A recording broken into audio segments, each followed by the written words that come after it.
Friends, வாங்க mushroom biryani எப்படி செய்யுதுன்னு பார்க்கலாம். இதுவரை நம்ம சேனலை சப்ஸ்கிரைப் பண்ணலைன்னா சப்ஸ்கிரைப் பண்ணிக்கோங்க. வாங்க வீடியோக்குள்ளே போகலாம்.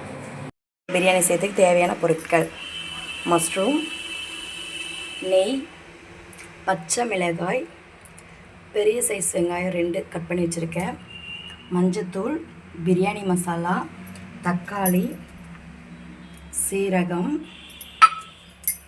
அப்புறம் ஸ்பைசஸ் பட்டை, கிராம்பு, அப்புறம் பிரியாணி இலை. வாங்க எப்படி செய்யுதுன்னு பார்க்கலாம். நான் இன்றைக்கி குக்கரில் செய்ய போகிறேன். குக்கர் வச்சுருக்கேன். குக்கர் சூடானதும் எண்ணெய் சேர்த்துடலாம். எண்ணெய் கொஞ்சம் சேர்த்தாச்சு. அதோட நெய் சேர்த்துடலாம். இது சூடாகட்டும்.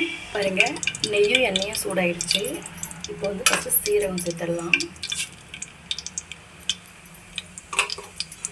சீரகம் பொரிச்சு வரும்போது நம்ம ஸ்பைசஸ் எடுத்து வச்சுருக்கோம்ல, அதை சேர்த்துடலாம். இதெல்லாம் பொரியட்டும். இந்த ஸ்பைசஸ் எல்லாம் பொரிஞ்சதுக்கப்புறம் வந்து பாருங்க, கட் பண்ணி வச்ச ஆனியனும் அப்புறம் வந்து பச்சை மிளகாய் சேர்த்துக்கலாம். வதங்கிறதுக்கு கொஞ்சம் உப்பு சேர்த்துக்கலாம். இஞ்சி பூண்டு பேஸ்ட் சேர்த்தேன். இஞ்சி பூண்டு பேஸ்ட்டோட பச்சை வாசம் போனதுக்கப்புறமா அதை சேர்த்துக்கலாம்.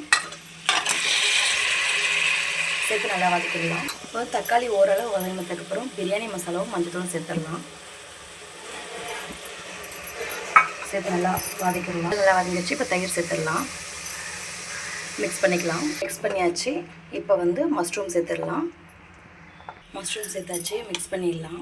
இப்போ மிக்ஸ் பண்ணி விட்டாச்சு. இப்போ நம்ம தண்ணி அளந்து எடுத்துகிட்டு வந்துடலாம். இப்போ நல்லா மசாலா மிக்ஸ் ஆகிடுச்சு.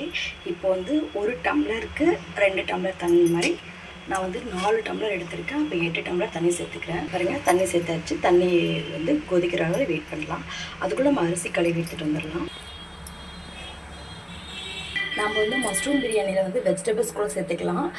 நார்மல் தண்ணிக்கு பதிலாக தேங்காய் பால் கூட சேர்த்துக்கலாம்.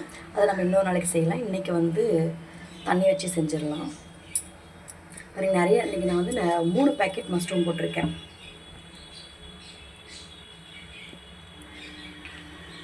தண்ணி வந்து ரொம்ப கொதிக்க விடாமல் இந்த பபிள்ஸ் வந்துருக்கு பாருங்கள், இந்த டைம் வந்து அரிசி சேர்த்துடணும்.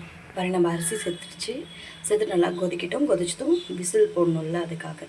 பாருங்கள், தண்ணி லேசாக கொதிக்குது. இன்னும் நல்லா கொதிக்கட்டும். இப்போ வந்து நம்ம என்ன சேர்க்கணும் தெரியுமா? புதினாவும் கொத்தமல்லியும் கறிவேப்பிலை 3 சேர்க்கணும்.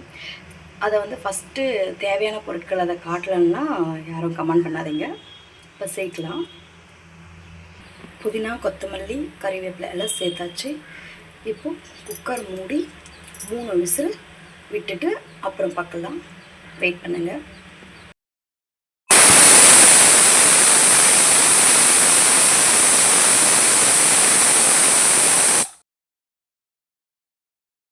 விசில் நின்றுச்சு.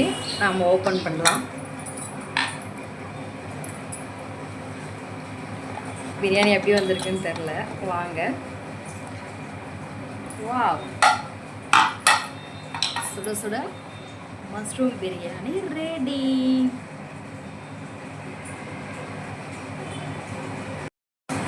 ஹாய் ஃப்ரெண்ட்ஸ், சூப்பரான சுவையான மஷ்ரூம் பிரியாணி ரெடி. வாங்க எல்லோரும் சாப்பிட்லாம். மறக்காமல் நம்ம சேனலை சப்ஸ்கிரைப் பண்ணிவிடுங்க, ஷேர் பண்ணுங்கள், லைக் பண்ணுங்கள். அடுத்து இன்னொரு வீடியோவில் பார்க்கலாம். பாய்.